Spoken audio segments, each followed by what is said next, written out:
En Palco. La literatura llega en Palco. Hoy hablaremos sobre el quinto tomo de la saga El secreto de los próceres, novela histórica que narra los principales hechos que ocurrieron en nuestro país entre 1850 y 1870. Para conocer todos los detalles de este fascinante libro, conversaremos con su autor, Erwin Randor. Bienvenido, Erwin, ¿cómo estás? Muy bien, gracias. Mira, vamos a partir un poquito con tus orígenes como escritor. Para contextualizar, tú de profesión eres arquitecto, tuviste tu propia empresa constructora y cuando te jubilaste decidiste dedicarte ya de lleno a la literatura y en toda tu carrera como escritor has escrito alrededor de 20 novelas y tienes de varios estilos, novelas de amor, de aventura, bizarras, eróticas y por supuesto la novela histórica. ¿En qué momento llegaste a la novela histórica? Mira, yo había leído ya diferentes libros, pero resulta que esto hace ya unos 6, 7 años. Me tocó leer uno que es de Javier Moro y que trata sobre la historia de Pedro I de Brasil, el emperador que tuvieron ellos en ese momento. Y cuando estaba leyendo dije yo, qué entretenida esta cosa, yo también puedo hacerla. Y entonces la verdad es que me puse a investigar cómo podía hacerlo y ahí de repente llegué a hacer algo. Bueno, yo dije, a ver, la historia es demasiado grande, yo no tenía ningún frente por el cual partir. Pero dije, bueno, lo lógico sería que me metiera con la historia chilena, que se sabe tan re poco, y empecé a buscar y me encontré con que no había muchas novelas sobre la época de la independencia. Había un par de esos tiempos, pero que ni siquiera eran de la independencia. Así que ahí me metí. Qué bueno. Y ya estás con tu saga que tiene 5 tomos, este es el último, pero antes de entrar de lleno en este último libro, me gustaría si nos puedes explicar brevemente qué acontecimientos o qué parte de la historia de Chile abordas en los 4 tomos anteriores. Yo partí todo esto sin afán de hacer una serie tan larga como la que he llegado a escribir. Simplemente dije yo, a ver, vamos a conocer la historia de la independencia. Y cuando dije independencia, dije yo, pero a ver, ¿por qué sucedió la independencia? Y empecé a mirar un poco para atrás y me fui encontrando desde, por decirte, si la independencia partió en 1810, ya en 1780 ya había unos primeros indicios de que algo estaba pasando. Y básicamente era como un cambio cultural en que algunas personas se habían puesto muy como a la vanguardia en, en el pensamiento, cambiando el pensamiento religioso que había antes por un pensamiento mucho más racional. Y eso empezó a mover varias cosas. Y entre ellas entonces surge esta voluntad de cierto grupo de estos liberales de ese tiempo, muchos de ellos masones, la voluntad de cambiar su sociedad. Y en Chile no había realmente interés de ser independiente, si lo que había era un deseo muy grande de cambiar la forma como se estaba llevando adelante la sociedad, que era una monarquía absolutista, donde el rey decía upa y todos tenían que decir chalupa. Entonces ellos querían cambiar eso y transformarlo en una monarquía constitucional como la que ya había en ese momento en Inglaterra y que les garantizara ciertos derechos. Entonces todo esto se empieza como a mover y de repente va llegando a Sudamérica como una corriente, una voluntad de las personas más adelantadas de ese tiempo. Entonces, como te digo, partí con eso y entonces viene todo el proceso de la independencia, ¿no es cierto?, que son los primeros 2 tomos, en que veo cómo es que se llegó a esa primera junta de gobierno, ¿no? Que fue una pillería, fue realmente una pillería de unos pocos, porque si eran 400 vecinos que participaron en las elecciones, resulta que 40 de ellos ya tenían armado todo. Y un poco como lo que pasa ahora también en la política, ¿no? De que unos pocos manifestantes manifestantes, gritan harto, arman harto escándalo y entonces lograron su objetivo. Y así fue como se produjo esa primera junta de gobierno y a partir de eso empiezan unos cambios brutales en nuestra sociedad. O sea, realmente eso fue una revolución. Imagínate que después de muy poco tiempo, o sea, a los 6 meses, ya se estaba pensando en instalar una república democrática. Bueno, democrática en la medida de lo que se pensaba en ese tiempo. Pero imagínate que habíamos tenido 300 años de ser unas colonias y de repente queremos hacer una república. Nadie tenía idea cómo se hacía una república. Había solo muy poca gente que sabía de leyes, sabía algo de la política y era capaz de armar. Entre ellos, fíjate que bien interesante que Bernardo Higgins había traducido él para sí la Constitución de Estados Unidos, que era un ejemplo de república que no se conocía desde los tiempos del Imperio Romano. Claro, entonces Y tú, entonces, desde la independencia, pasando por la República, hasta más o menos 1850 aborda hasta el tomo 4, aprox, ¿o no? sí, sí, correcto.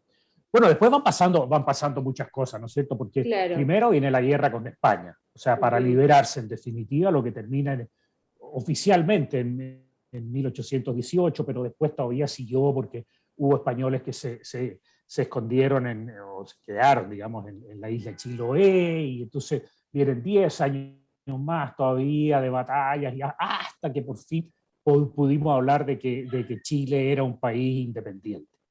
Y después de que termina la guerra con España, viene toda la guerra interna. La verdad es que, y eso siguió. Ya en algunos momentos guerra armada y en otros momentos una guerra política terrible entre los más conservadores, que en el fondo al principio querían volver a,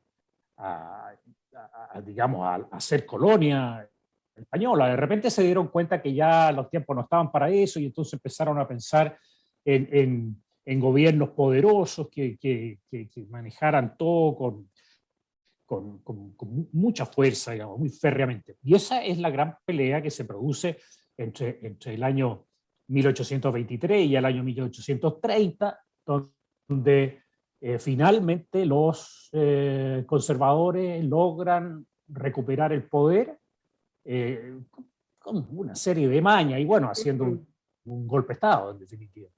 Y entonces, desde 1830 hasta 1850, gobernaron estos conservadores con puño de hierro.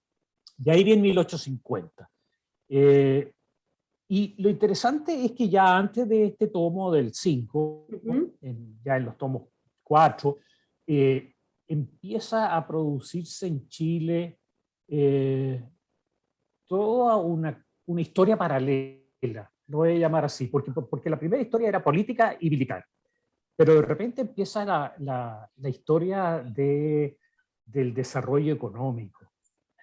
Y es fantástico porque es desarrollo económico y desarrollo industrial, qué sé yo, Cultural donde, también, claro.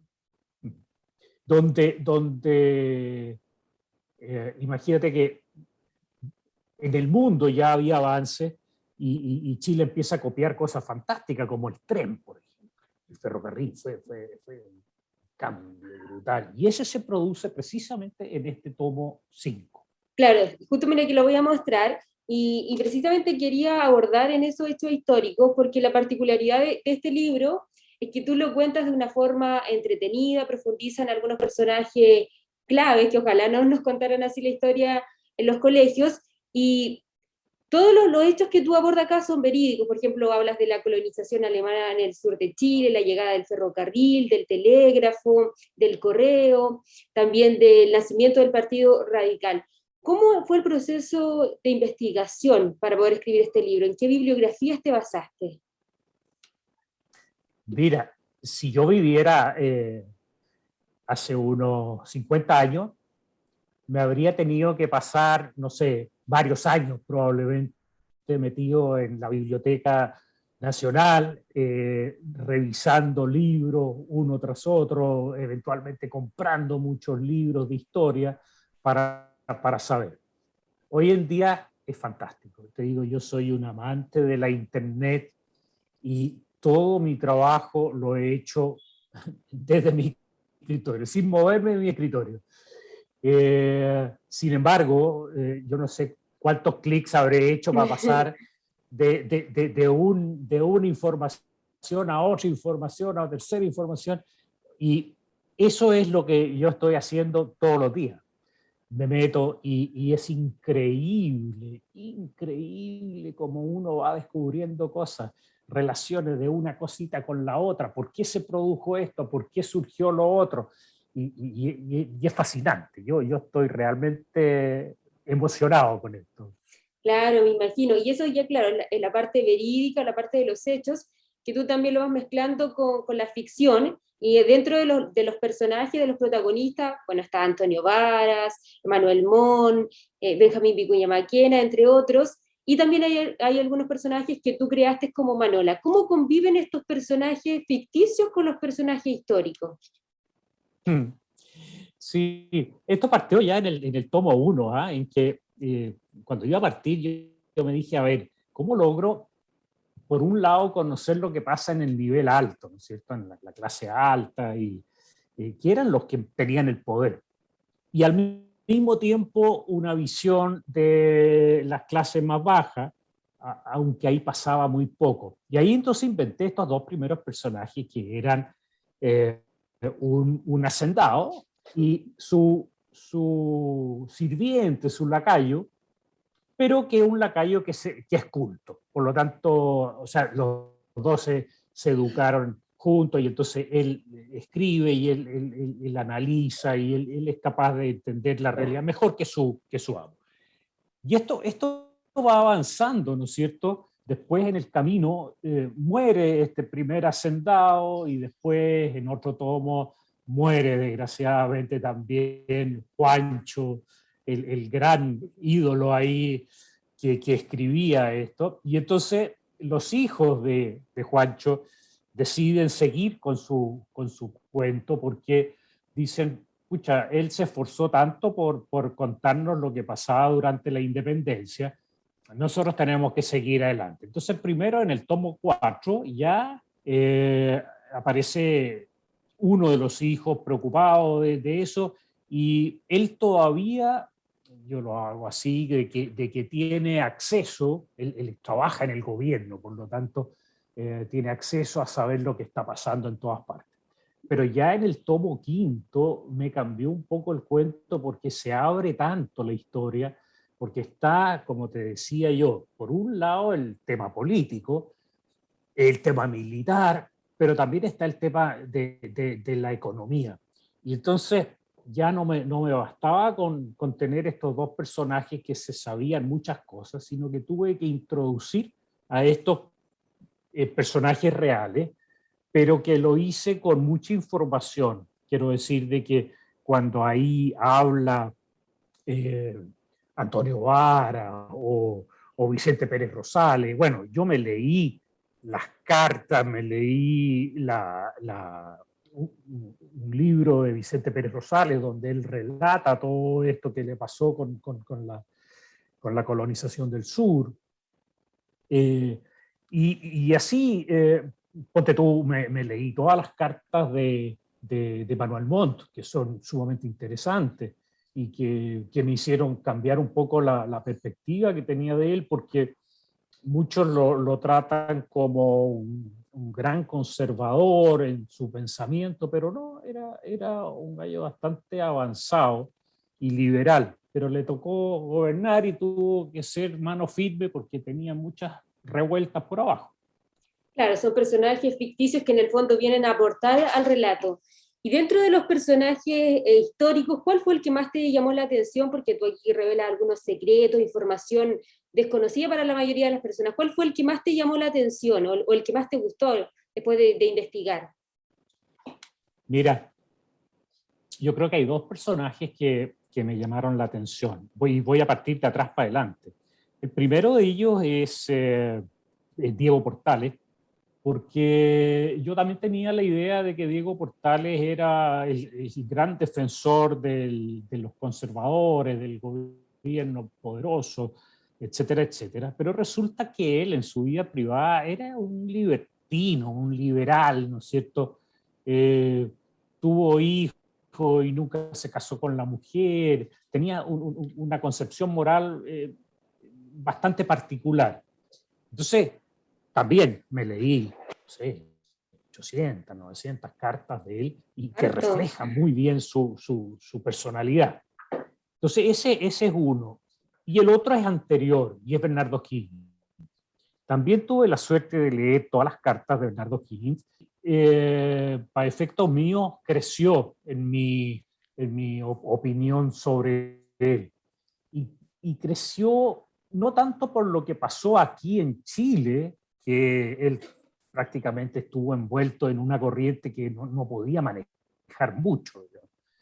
Pero cuando él se tiene que ir al exilio, va a Perú, él siguió sumamente interesado y descubrí que era un hombre muy culto, increíblemente culto, que hablaba, al menos hablaba el inglés perfectamente. Bueno, él se había educado en Inglaterra, seguía hablando el inglés y siguió en contacto con lo que era el desarrollo de la sociedad en general. Y eso es lo que más me gustó. Él era muy abierto a la modernidad de ese momento. Mira, date cuenta que, tan solo un ejemplo, cuando supo de la existencia de vapores que venían desarrollándose recién en ese tiempo, entonces él hizo el chispazo en la mente y dijo, chuta, para meter los veleros al estrecho de Magallanes, siempre chocan en todas partes porque se lo agarran los vientos y lo tiran contra las rocas. Y dijo, ¿y qué tal si uno tuviera un vapor chico, suficiente para poder tirar un velero y hacerlo pasar entonces sin abrir las velas al viento? Y empezó a estudiar y consiguió la información en Inglaterra de cómo eran estos vapores y cuánto costaba un vapor y cómo se podía hacer el negocio. Incluso le mandó información de esto al gobierno de Chile y no le tiraron mucho. Entonces, esa abertura la encuentro fantástica. Después hay otro ejemplo, ¿no? Él desde muy al inicio empezó a hablar sobre la inmigración y colonización de los territorios. Y él mismo se preocupó y tomó contacto con los ingleses para traer a irlandeses a Chile. ¿Y por qué irlandeses? Porque los irlandeses eran todos católicos, ¿no? Y eso seguía siendo muy importante en ese tiempo. Después, para eso mismo, escribió un informe, te digo, un paper como el mejor que se puede hacer en la universidad, de 40 páginas explicando cómo era Chile. Entonces, ese hombre realmente creció y creo que fue un lujo que lamentablemente lo perdimos. Claro, un importante rol que también cumplió en la historia de nuestro país, y para absorber todos esos conocimientos hay que definitivamente leerse todos los tomos porque son muy interesantes y tu pluma es muy ágil, realmente uno lo pasa muy bien, ¿no? No hay forma de aburrirse. La pregunta del millón, Erwin, ¿dónde y cómo se puede conseguir tanto este tomo 5, el último, como los anteriores? Bueno, mira, están en varias librerías, pero lo importante es que están también en las cadenas, ¿eh? En las cadenas que son la Feria Chilena del Libro, que tiene locales en distintas partes, y la Antártica, que también tiene locales no solo en Santiago, sino que en otras ciudades del país. La Antártica no ha recibido todavía los libros, se los estoy entregando probablemente la próxima semana, pero en las otras están, ¿no? Y hay una que leo, está Laberinto, está en el pueblo del inglés, está Bros, que está en varias partes, el de la Pumanque. Entonces hay varios lugares. Ahora, también, si alguien lo desea, es cosa que se comunique conmigo y yo también se los puedo hacer llegar. Para eso hay un sitio web con mi nombre y ahí aparecen los datos como comunicarse conmigo. Sí, maravilloso, yo lo estuve revisando y también aparecen todas las otras novelas, como te decía, de amor, de aventura, las más de 20 novelas que ha escrito. Por último, Erwin, si le puedes hacer una invitación al público a que lea este quinto tomo de la saga El secreto de los próceres y también los anteriores. Bueno, la verdad es que tengo que hacer una invitación bastante restringida, ¿no? Porque yo creo que hay que haber leído los tomos anteriores para llegar al quinto. Sin embargo, también si uno se interesa más por la historia que por esta saga que va avanzando en el tiempo, igual creo que uno aprende. Y lo que sí hay que tener presente es que yo le voy metiendo varias tramas muy humanas, ¿ah? O sea, hay amor, hay amor, en este caso un amor juvenil bastante potente, hay personajes que son controvertidos, como el que mató en su momento a Juancho y que después tiene toda una reivindicación y se transforma en una persona pacífica a la vela y que conoce entonces conoce el mundo de los mapuches. Entonces, hay mucho para aprender y entretenerse. Lo que sí puedo decir con mucha satisfacción para mí es que todavía se sigue vendiendo mucho el tomo uno. O sea, quiero decir de que se ha estado corriendo la bola de que es entretenido y la gente lo sigue comprando. Eso me tiene muy alegre. Maravilloso. Entonces, que claro, partir desde el uno para poder absorber toda la historia y entenderla totalmente. Muchas gracias, Erwin, por tu tiempo, por tu buena disposición. Que estés muy bien.